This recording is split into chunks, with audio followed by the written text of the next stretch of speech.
welcome back, welcome back, welcome back, or to my channel. Today, we are going to be moving on to chapter 6.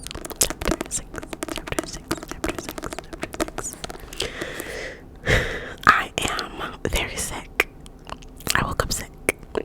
I don't know what's wrong. I used to never get sick, and I've gotten sick 3 times in the last 7 months.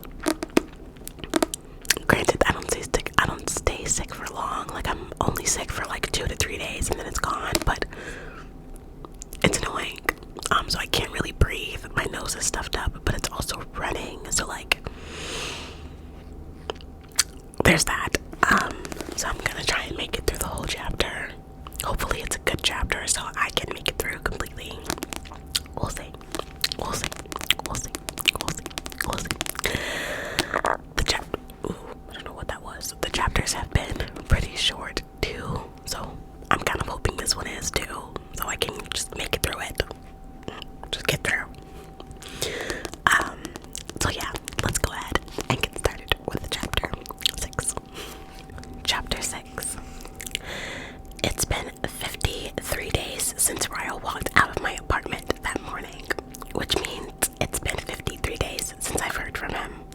But that's okay, because for the last 53 days, I've been too busy to really give him much thought as I prepared for this moment.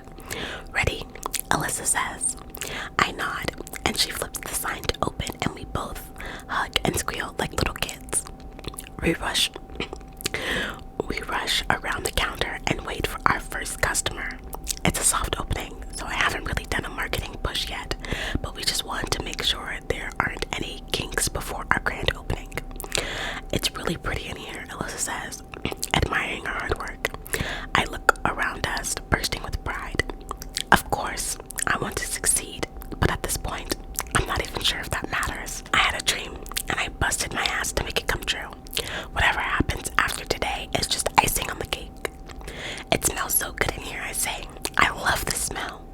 I don't know if we'll get any customers today, but we're both acting like this is the best thing that's ever happened to us, so I don't think that matters. Oh. Besides, Marshall will come in at some point today, and my mother will come in after she gets off work. That's 2 customers for sure. That's plenty. Alyssa squeezes my arm when the front door begins to open. I suddenly grow a little panicked because what if something goes wrong? And then I do panic because something just went terribly wrong. My very first customer is none other than Ryle Kincaid. How do you do? He stops when the door closes behind him and looks around in awe. What? He says, turning in a circle. How in the... He looks over at me and Alyssa. This is incredible. It doesn't even look like the same building. Okay, maybe I'm fine with him being the first customer. It takes him a few minutes to actually make it to the counter because he can't stop touching things and looking at things. When he finally does reach us, Alyssa runs around the counter and hugs him. Isn't it beautiful, she says. She waves her hand in my direction. It was all her idea. All of it. I just helped with the dirty work. Ryle laughs. I find it hard to believe that your Pinterest skills didn't play a little part. I nod. She's being modest. Her skills were half of what brought this vision to life. Ryle smiles at me, and it might as well have been a knife in the chest, because ouch. He slaps his hand on the counter and says, am I the first official customer? Alyssa hands him one of our flyers. You had to actually buy something to be considered a customer. Ryle glances over at the flyer and then sets it back down on the counter. He walks to one of the displays and grabs a vase full of purple lilies. I want these, he says, setting them on the counter. I smile, wondering if he realizes he just picked up lilies. Kind of ironic. Do you want us to deliver them somewhere? Alyssa says. You guys deliver. Alyssa and I don't, I reply. We have a delivery driver on standby. We weren't sure if we'd actually need him today. Are you actually buying these for a girl? Alyssa asks. She's just prying into her brother's love life like a sister would naturally do, and I catch myself stepping closer to her so I can hear his answer better. I am, he says. His eyes meet mine, and he adds, I don't think about her very much, though. Hardly ever. What are you saying? Alyssa grabs a card and slides it to him. Poor girl. She says, "You are such a dick." She taps her finger on the card. "Write your message to her on the front and the address you want them delivered to on the back." I watch him as he bends over the card and writes on both sides. I know I don't have a right, but I'm brimming with jealousy. "Are you bringing this girl to my birthday party Friday?"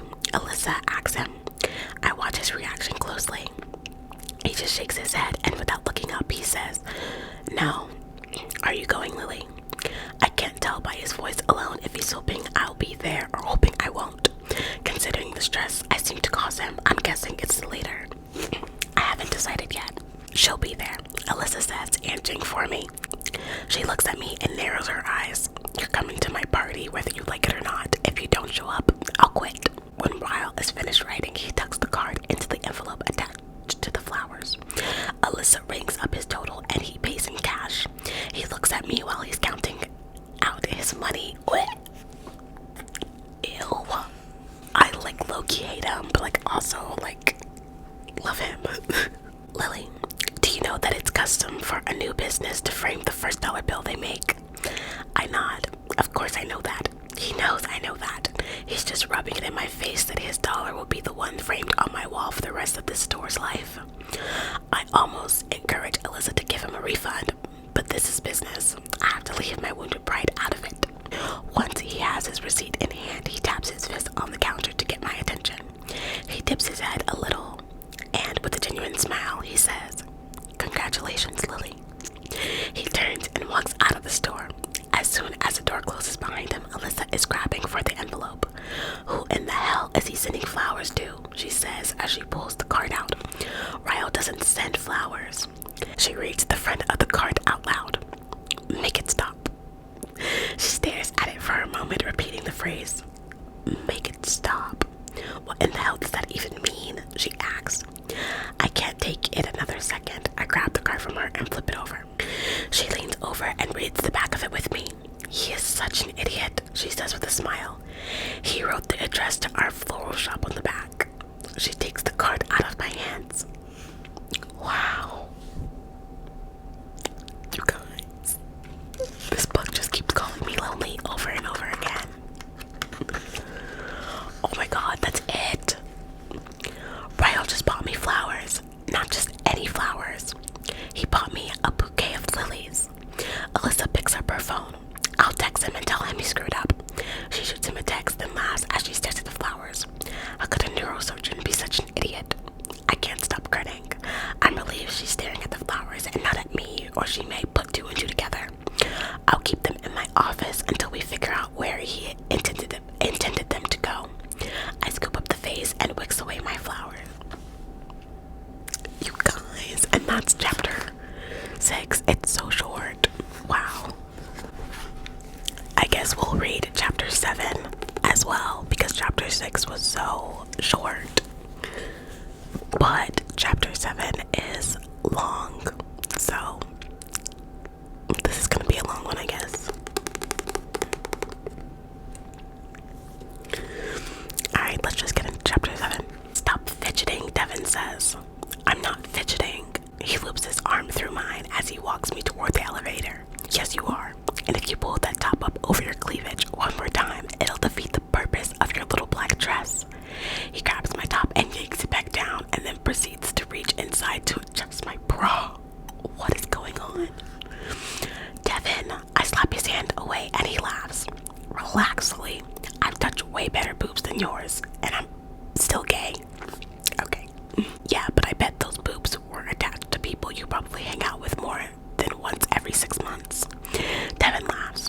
True, but that's half your fault. You're the one that left us high and dry to play with flowers. Devin was one of my favorite people at the marketing firm I worked at, but we weren't close enough to where we actively became friends outside of work. He stopped by the floral shop this afternoon and Elsa took to him almost immediately. She begged him to come to the party with me, and since I didn't really want to show up alone, I ended up begging him to come too. I smoothed my hands over my hair and tried to catch a glimpse of my reflection in the elevator walls. Why are you so nervous? He asks. I'm not nervous. I just hate showing up to places where I don't know anyone. Devin smirks knowingly and then says, What's his name? I release a pent up breath. Am I that transparent? Ryle. He's a neurosurgeon, and he wants to have sex with me really, really bad. How do you know he wants to have sex with you? Because he literally got down on his knees and said, "Please, Lily, please have sex with me." Devin raises his eyebrows. He begged. I nod. It wasn't as pathetic as it sounds. Yes, it was. He's usually more composed. The elevator dings and the doors begin to open. I can hear music pouring from down the hallway. Devin takes both of my hands in his and says, "So what's the plan? Do I need to make this guy jealous?" "No," I say, shaking my head. "That wouldn't be right." But Ryle does make it a point every time he sees me to tell me he hopes he never sees me again. Maybe just a little, I say, scratching my nose. A smidge. Devin pops his jaw and says, "Consider it done." He puts his hand on my lower back as he walks me out of the elevator. That's only one visible door in the hallway, so we make our way over and ring the doorbell. "Why is there only one door?" he says. "She owns the whole top floor." He chuckles. "And she works for you. Damn, your life just keeps getting more and more interesting." The door begins to open, and I'm extremely relieved to see Alyssa standing in front of me. There's music and laughter pouring out of the apartment behind her. She's holding a champagne glass in one hand and a writing crop in the other. She sees me staring at the writing crop with a confused look on my face, and she tosses it over her shoulder and grabs my hand. "It's a long story," she says, laughing. Come in, come in."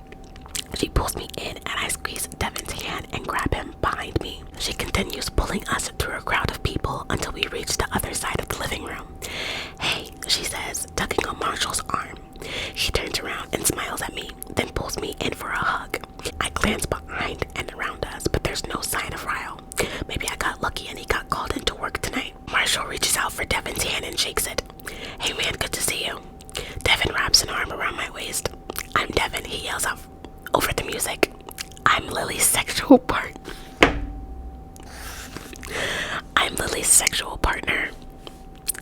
I laugh and elbow him and then lean into his ear. "That's Marshall. Wrong guy, but nice effort." Alyssa grabs my arm and starts to pull me away from Devin. Marshall begins speaking to him, and my hand is reaching out behind me as I'm being pulled in the opposite direction. "You'll be fine," Devin yells. I follow Alyssa into the kitchen where she shoves a glass of champagne in my hand. "Drink," she says. "You deserve it." I take a sip of the champagne, but I can't even appreciate it now that I'm getting a look at her industrialized sized kitchen with 2 full stove tops and a fridge bigger than my apartment. "Holy shit," I whisper. "You actually live here." She giggles. "I know," she says. "And to think, I didn't even have to marry him for money. Marshall had $7 and drove a Ford Pinto when I fell in love with him." "Doesn't he still drive a Ford Pinto?" She sighs.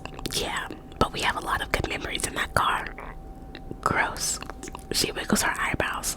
"So, Devin's cute, and probably more into Marshall than me." "Aw man," she says. "That's a bummer. I thought I was playing matchmaker when I invited him to the party tonight." The kitchen door opens and Devin walks in. "Your husband is looking for you," he says to Alyssa. She twirls her way out of the kitchen, giggling the whole time. "I really like her," Devin says. "She's great, huh?" He leans against the island and says, "So I think I just met the beggar." My heart flutters down my chest. I think the neurosurgeon has a better ring to it. I take another sip of my champagne. "How do you know it was him? Did he introduce himself?" He shakes his head. "No, but he overheard Marshall introducing me to someone as Lily's date.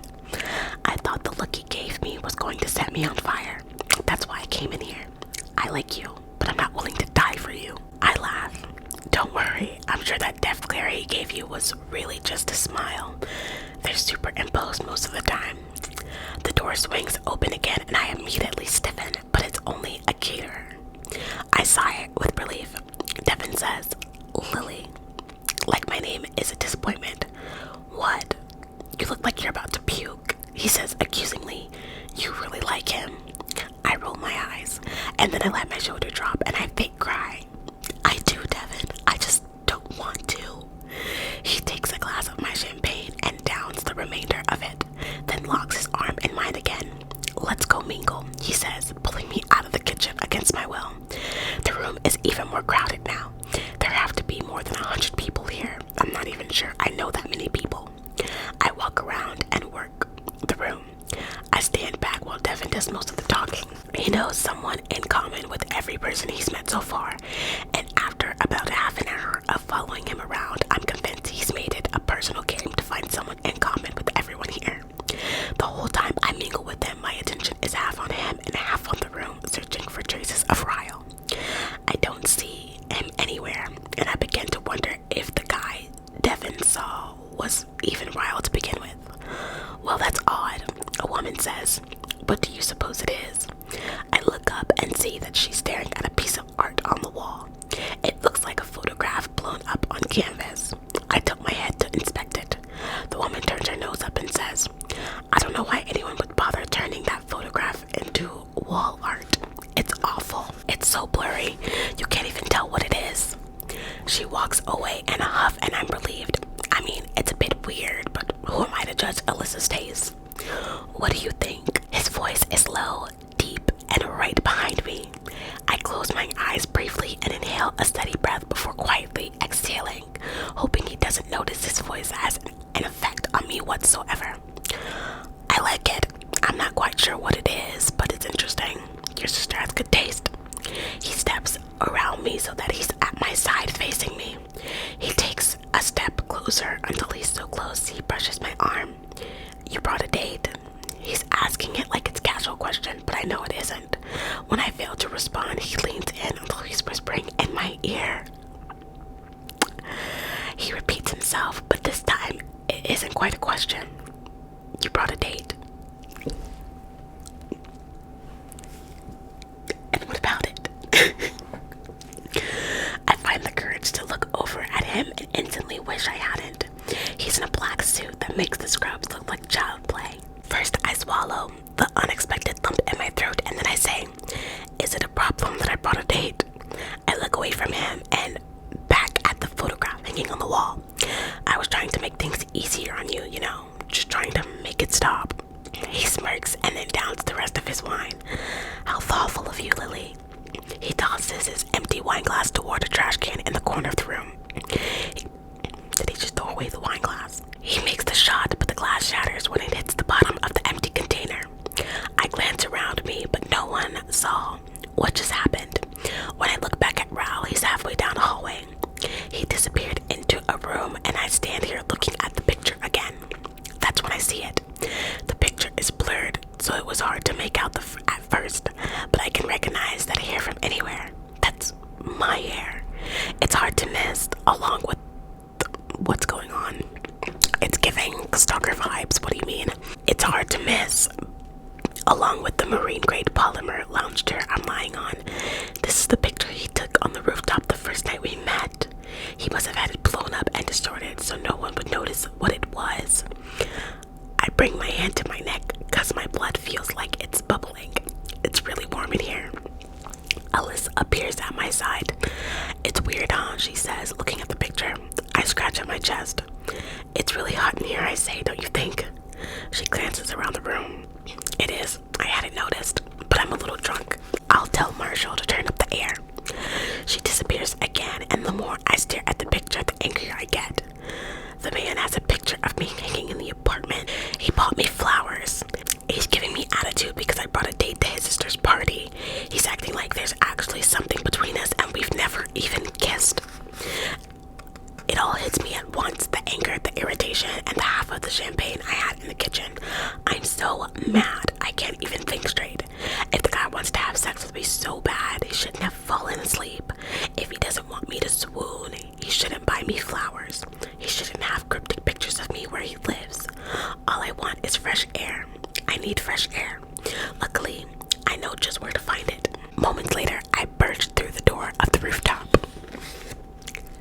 There are stragglers from the party up here, 3 of them seated at the patio furniture.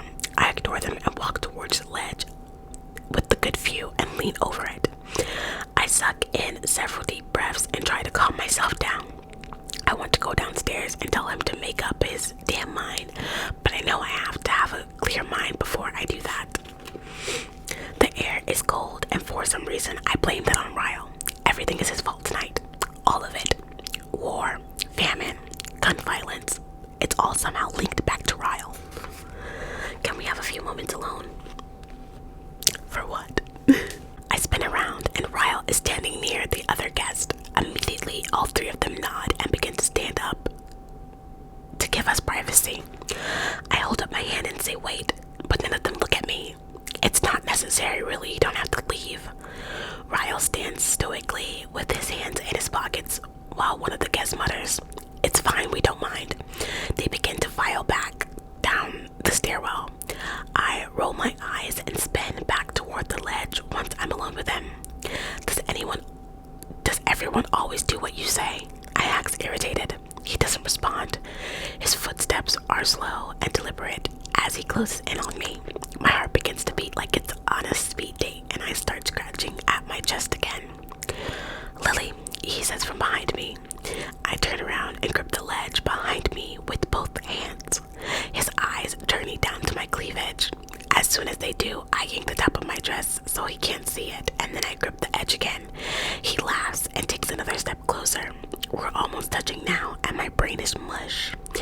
It's pathetic. I'm pathetic. "I feel like you have a lot to say," he says, "and I'd like to give you the opportunity to speak your naked truth." I say with a laugh. "Are you sure about that?" He nods, so I prepare to let him have it.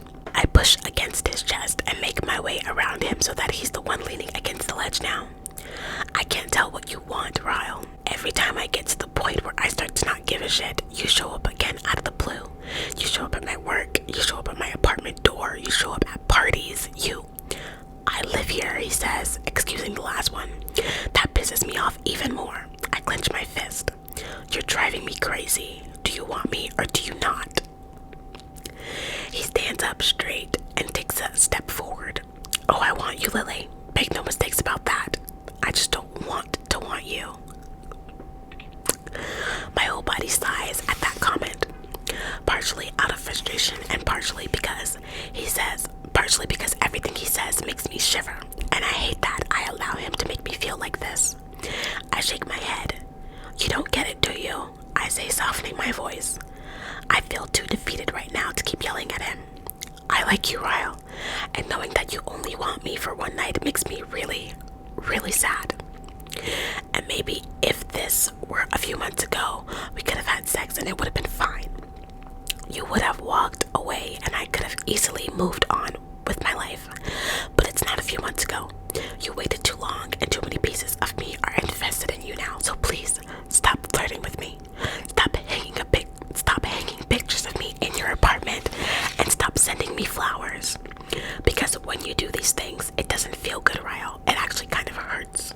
I feel deflated and exhausted, and I'm ready to leave. He regards me silently, and I respectfully give him time to make his rebuttal. But he doesn't. He just turns around, leans over the ledge, and stares down at the street like he didn't even hear a single word I said. I walk across the roof and open the door, half expecting him to call out my name or ask me not to leave. I get all the way back to the apartment before I finally lose all hope of that happening. I push through the crowd and make it through 3 different rooms before I spot Devin. When he sees the look on my face, he just nods and begins to make his way across the room towards me. "Ready to go?" he asked, looping his arm through mine. I nod. Yes, so ready. We find Alyssa in the main living room, and I tell her and Marshall goodnight, using the excuse that I'm just exhausted from opening week, and I'd like to get some sleep before work tomorrow. Alyssa gives me a hug and walks us to the front door. "I'll be back on Monday," she says to me, kissing me on the cheek. "Happy birthday," I say to her. Devin opens the door, but right before we step into the hallway, I hear someone yell my name. I turn around, and Ryle is pushing through the crowd on the other side of the room. What is he gonna do? "Lily, wait," he yells, still trying to make his way over to me. My heart is erratic. He's walking quickly, stepping around people, growing more frustrated with every person in his way. He finally reaches a break in the crowd and makes eye contact with me again. He holds my gaze as he marches towards me. He doesn't slow down. Alyssa has to step out of of his way as he walks straight up to me. At first, I think he might kiss me or at least give me a rebuttal to everything I said to him upstairs. But instead, he does something I'm not at all prepared for. He scoops me up into his arms. What are you doing? Ryle, I yell, gripping him around his neck, afraid he might drop me. Put me down. He has an arm wrapped under my legs and one under my back. I need to borrow Lily for the night, he says to Devin. That okay? I look at Devin and shake my head, wide-eyed. Devin just smirks and says, be my guest, traitor. Ryle starts to turn and walk back toward the living room. I look at Alyssa as I pass her. Her eyes are wide with confusion. I'm going to kill your brother, I yell at her. Everyone in the entire room is staring now. I'm so embarrassed, I just press my face against Ryle's chest as he walks me down the hallway and into his bedroom. What is going on? We're going to the bedroom. If you insist. Once the door is shut behind us, he slowly lowers my feet back to the floor. I immediately start to yell at him and try to push him out of the way of the bedroom door. But he spins me and shoves me against the door, grabbing both of my wrists. He presses them against the wall above my head and says, Lily. He's looking at me intently, and I stop trying to fight him off of me, and I hold my breath. His chest is pressed up against mine, but my back is pressed to the door, and then his mouth is on mine. Warm pressure against my lips. I can't do this. Despite the strength behind them, his lips are like silk. I'm shocked at the moan that rushes through me, and even more shocked when I part my lips and want more. His tongue slides against mine, and he releases my wrist to grab my face. His kiss grows deeper, and I grasp at his hair, pulling him closer, feeling the kiss in my entire body. Both of us become a medley of groans and gasps as the kiss brings us over the edge, our bodies wanting more than our mouths can deliver. I feel his hand as he reaches down and grabs my legs, lifting me up and hooking them around his waist. My God, this man can kiss. It's as if he takes kissing as seriously as he takes his profession. He begins to pull me away from the door when I'm hit with the realization that yes, his mouth is capable of a lot, but what his mouth has failed to do is respond to everything I told him upstairs. For all I know, I've just given in. I'm giving him what he wants, a one-night stand, and that's the last thing he deserves right now. I pull my mouth from his and push at his shoulders. Put me down. He keeps walking towards his bed, so I say again, Ryle, put me down right now. He stops walking and lowers me to the floor. I have to back away and face the other direction to gather my thoughts. Looking at him while I still feel his lips on mine is more than I can deal with right now. I feel his arms go around my waist and he rests his head on my shoulder. I'm sorry, he whispers. He turns me around and brings a hand up to my face and brushes his thumb across my cheek. It's my turn now, okay? I don't respond to his touch. I keep my arms folded across my chest and wait to hear what he has to say before I allow myself to respond to his touch. I had that picture made the day after I took it, he says. It's been in my apartment for months now because you were the most beautiful thing I'd ever seen and I wanted to look at it every single day.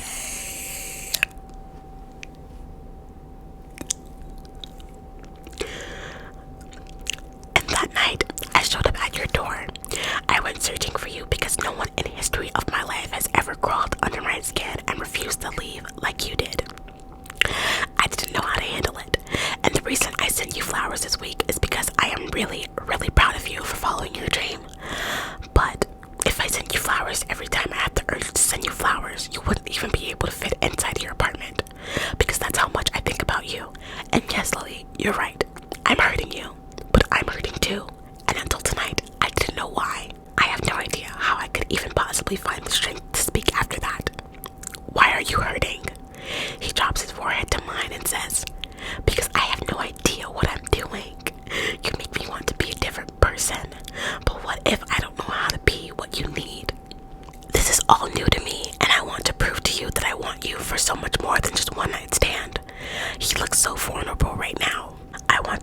genuine look in his eyes, but he's so goddamn adamant since the day that I met him that he wants the exact opposite of what I want, and it terrifies me that I'll give in to him and he'll walk away. How do I prove myself to you, Lily? Tell me and I'll do it. I don't know. I barely know the guy, and I know enough to know that sex with him won't be enough for me. But how do I know sex won't be the only thing he wants? My eyes instantly lock with his. Don't have sex with me. He stares at me for a moment, completely unreadable. Then he starts to nod his head like he's finally getting it. Okay, he says, still nodding. Okay, I will not have sex with you, Lily Bloom. I actually like this, okay? He walks around me to his bedroom door and locks it. He flips off the light, leaving only a lamp on, and then takes off his shirt as he walks toward me. What are you doing?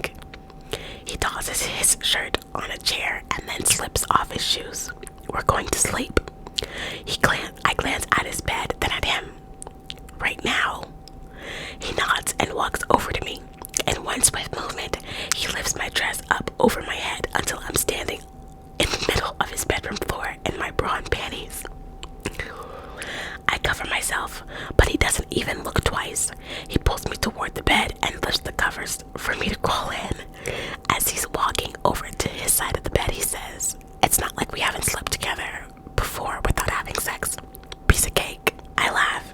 He reaches his dresser and plugs his phone into a charger. I take a moment to skim his bedroom. This certainly isn't the type of bedroom I'm used to. 3 of my bedrooms could fit in here. There's a couch against the other wall, a chair facing a television, and a full office off the bedroom that looks complete with a floor-to-ceiling library. I'm still trying to see everything around me when the lamp goes off. Your sister is really rich, I say as I feel him pull the cover over both of us. What the hell does she do with the $10 an hour I pay her? Wipe her ass with it. He laughs and grabs my hand, sliding his fingers through mine. She probably doesn't even cash the checks, he says. Have you ever checked? I haven't. Now I'm curious. Good night, Lily, he says. I can't stop smiling because this is kind of ridiculous and so great. Good night, Ryle. I'm lonely. I think I might be lost. Everything is so white and so clean, it's blinding. I shuffle through one of the living rooms and try to find my way to the kitchen. I have no idea where my dress ended up last night, so I pulled on one of Ryle's shirts. It falls past my knees, and I wonder if he has to buy shirts that are too big for him just so they can fit his arms. There are too many windows and way too much sun, so I'm forced to shield my eyes as I go in search of coffee. I push it through the kitchen doors and find a coffee maker. Thank you, Jesus. I set it to brew and then go in search for a mug when the kitchen door opens behind me. I spin around and I'm relieved to see that Alyssa isn't always a perfect concoction of makeup and jewelry. Her hair is in a messy top knot and mascara is smelled down her cheeks. She points at the coffee maker. I'm gonna need some of that, she says. She pulls herself up on the island and then slouches forward. Can I ask you a question? I say. She barely has the energy to nod. I wave my hand around the kitchen.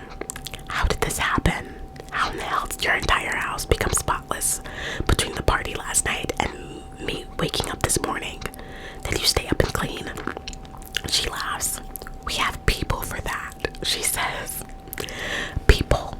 She nods. Yeah, there are people for everything, she says. You'd be surprised. Think of something. Anything. We probably have people for it. Groceries. People, she says. Christmas decor. She nods. People for that too. What about birthday gifts? Like for family members? She grins. Yep, people. Everyone in my family receives a gift and a card for every occasion, and I never have to lift a finger. I shake my head. Wow, how long have you been this rich? 3 years, she says. Marshall sold a few apps he developed to Apple for a lot of money. Every 6 months, he creates updates and sells those too. The coffee transitions into a slow drip, and I grab a mug and fill it up.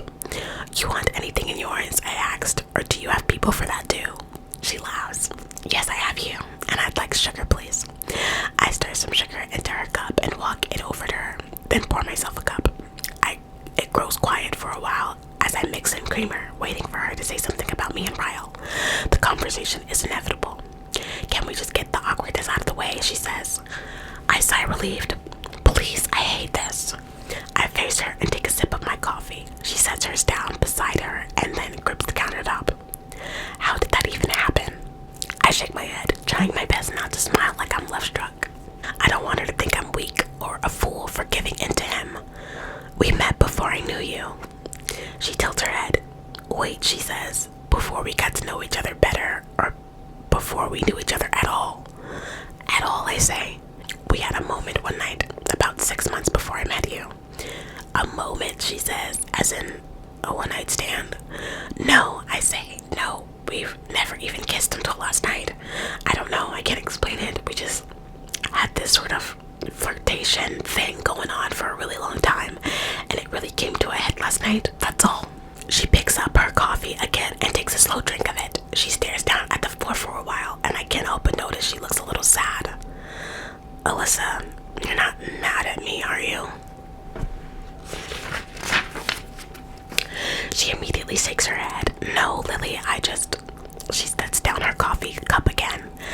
I just know my brother, and I love him, I really do, but what?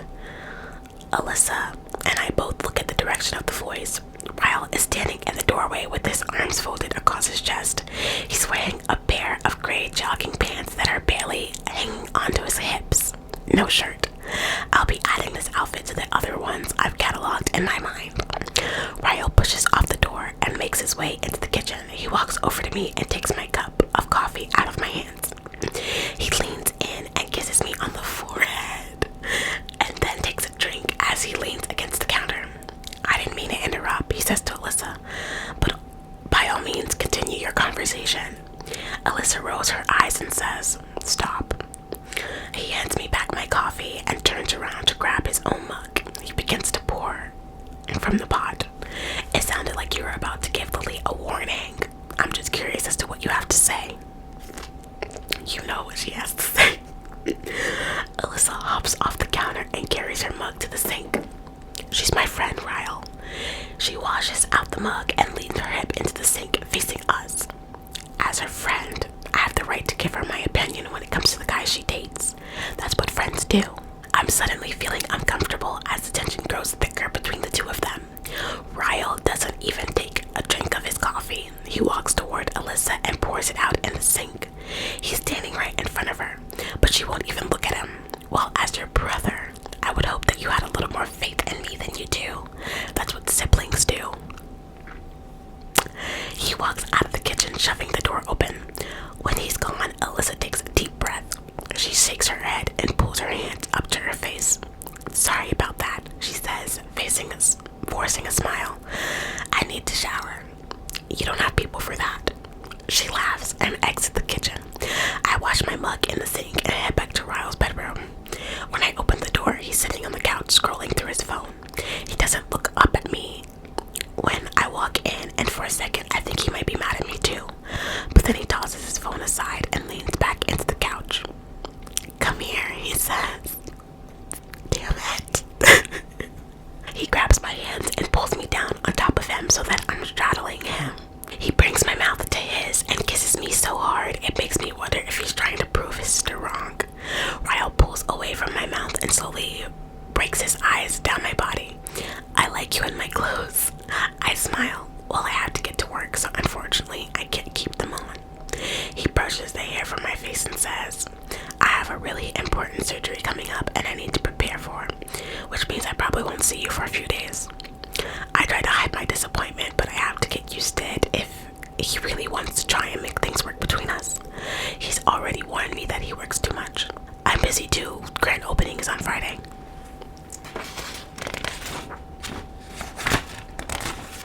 He says, oh, I'll see you before Friday, promise. I don't hide my grin this time. Okay.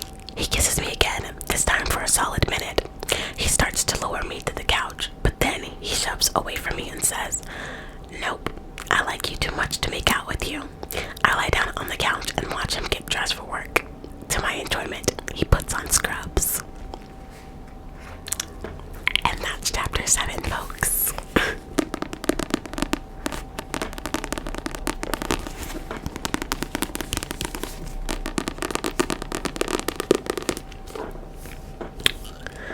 That was a good one. That was a good one. That was a good one. This book honestly reminds me so much of like fan fictions or something. And growing up, your girl read a lot of those. So this one just gives me like middle school vibes. It was interesting. I don't know. But I'm gonna go lay down, you guys. I'm gonna go lay down because my head is pounding. I think I might have overdid it just now, but it was too good to like stop reading. I'm gonna go. I'm gonna go. I'm gonna go. I'm gonna go.